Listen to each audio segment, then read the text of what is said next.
The Expert Developer Certification AD0-E716 is a difficult, but I will say it's a highly rewarding part of the overall Adobe Commerce certification lineup. I have had the privilege of helping hundreds, perhaps thousands of people achieve this certification. Better yet, I also am a certified expert developer as well. I am here to fill you in on all the secrets of what does it take to get this certification yourself, including what I would consider to be the biggest enemy of getting certified. And I'll say right here now, it is not too low of a score. I'm also going to give you my special sauce, the Joseph Maxwell method for how to take this test. And I'm also going to throw in a little secret that I see over and over again makes or breaks people passing the test. So why get this certification?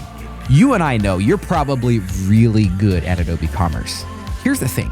This certification leverages Adobe to prove your capabilities. You see, Adobe gives you these credentials to display on your LinkedIn profile. Kind of jazzes it up, but it also makes that sure that anyone who looks at your profile is going to immediately know that you know what you're talking about. Make sure, flash this to the world, you know what you're talking about. Thus, you leverage Adobe to prove your capabilities. So how do we get certified? What does this process look like for this type of a test? Maybe you would think I'm a little crazy to say it's not entirely about knowledge. I'd like to chase a rabbit for just a minute. You know how I said I was going to share the biggest enemy to actually getting certified? You start preparing, but then perhaps you fall off because life, work, big project, whatever, it happens. I've seen it over and over and over again. That's why your score on the test is not your biggest enemy. Your biggest enemy is the prevention of actually getting to the finish line. So what's the solution for this? Well, schedule your test and then spend a consistent amount of time, 15, 30, whatever minutes a day, studying. No vaccine is foolproof. This is not either, but it sure will help. So with that said, I have 4 key points as far as what does it take to get certified within this line of thinking. Number 1, install a local development environment. There has been quite a number of cases where I've talked to people and they do not have an environment already configured just to be able to fool around, test, break stuff, install a virus, or it does not matter at that point. Well, don't install a virus, but like we use Warden. Specifically, we have our own flavor called Den. It's lightning fast on the M1 chip for Macs. It's a fantastic platform. It just runs, it works. We really don't ever have problems with it, unlike the old days of Magento 2. Number 1, get your own development environment. Number 2, review the Adobe study guide. It's more like an objective list or test syllabus. And this really should serve as the base for all your investigations and research of preparation for this test. Number 3, this is where you really do have a choice. You can either read the dev docs, perhaps come up with some of your own practice scenarios, or use our prep course. I teach this and I walk you through, well, actually a couple others do as well, but we walk you through some highly practical, real life information about what it takes to get certified, deep dives, and tons of information. Explore everything. And here's the key. Just because you don't know something does not mean it's a signal to just skip over it. In fact, it is a signal to drive forward, push that gas pedal down, and say, I'm going to stop at nothing. And before I can get this area mastered, master each subject, and you will be successful. Number 4, take a practice test. You can use our practice test, which has roughly 150 questions divided into several question pools. There's probably other options out there. Adobe has some practice tests. I have not found a practice test for this expert developer anymore. The other thing is you can see the correct answers at the end of the test. You can also email yourself. But I will say I would highly recommend against looking at those answers just before you're ready to take the test, because every time you review the answers, those questions become irrelevant because those answers are burned into your mind. You really don't want to go there. What's the questions going to be like.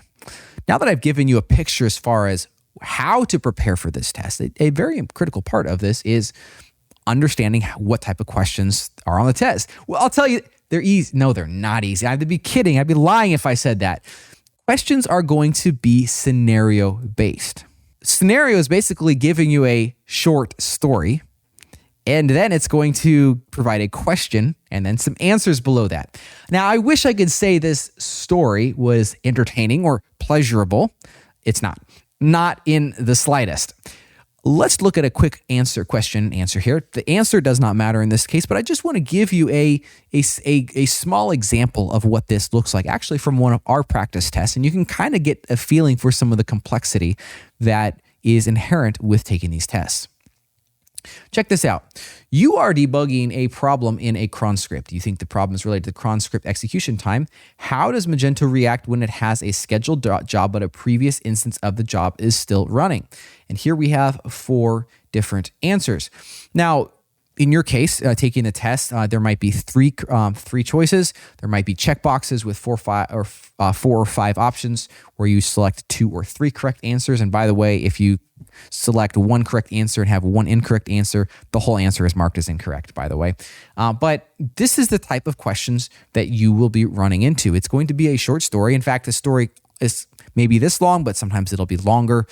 Very rarely is it going to be a question like, what shipping providers does Magento have? That's a memorization-based question. You'll see that more on the professional level test, but you're not going to see it much here on the expert developer test.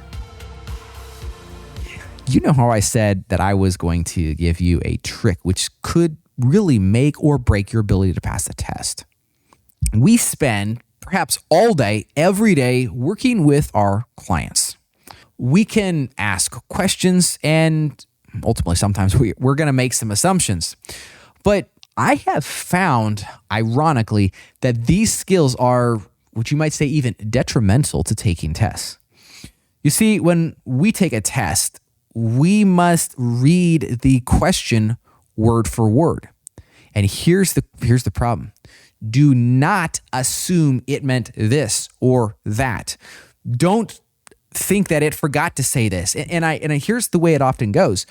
People talking to me and they give me some like vague ideas as far as what this question was, maybe what some of the answers were. And it kind of feels like they are assuming the question writer accidentally left out a sentence when the answer that they chose is inferring other information into the question.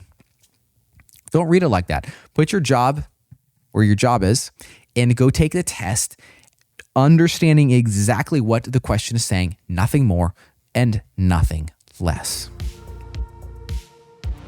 Now, as far as taking the test, I'm going to put a link in the description below. So you're going to need to log into the Adobe Credential Management System to take your test. Make sure you're in a quiet, pristine environment. Make sure you have a computer with a video camera on it. They're going to want to see around the room, that sort of thing. But it could not be any easier. I literally take my test right here next to my desk. Super simple, easy to get set up.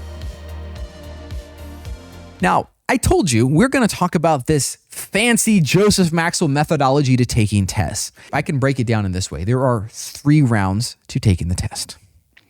Number 1 round is the triage round. This is the round where I go, oh crap, what did I get myself into? Or wow, I got it made in the shade. This is so easy. A triage round is basically where you assess the situation. Whether it's a first responder investigating a situation where there's multiple people that have been injured and they're wanting to get the most critical people to the hospital first. That's probably the best example for a triage. We can take that same idea for us here taking a test. We're going to walk through every single question on in this test and mark an answer. We're going to do it pretty quickly. Say if the test is 2 hours in length, we're going to take the first 30, maybe 40 minutes. And we're going to review every single one of those questions. Make sure each one has an answer marked. But those ones that are like, oh, come on, I have no idea how to answer this question. Those are you're going to check the mark for review. Next round. This is the in-depth round. First one is going to be the triage. The second is the in-depth round. Okay, every one of those marked questions, marked for review. Yeah, you're going to go through each one of those. and you're going to try to uncheck it. Spend even 5 minutes a question trying to answer this question. This way, you should get to the end and you probably will have almost nothing marked. The goal is to have nothing marked as for review. That's round number 2. Round number 3. This is the double check round. You're going to go through every question and try to block out the answer you selected, reread the question, reread the answer. But here's the kicker.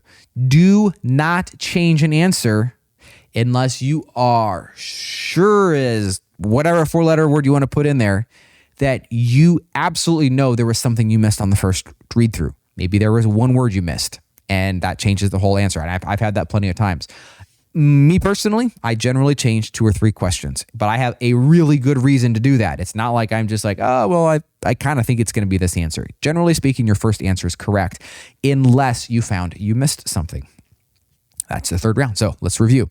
Triage, in-depth, double check.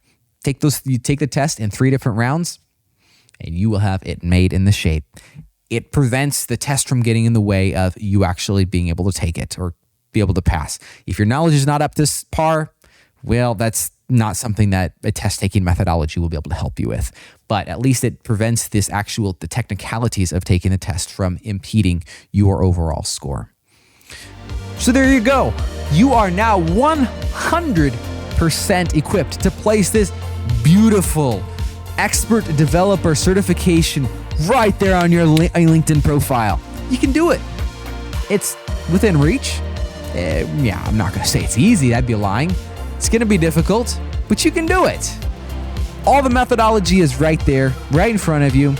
Head on over to SwiftOtter.com if you're interested to learn more about how to take this expert developer certification.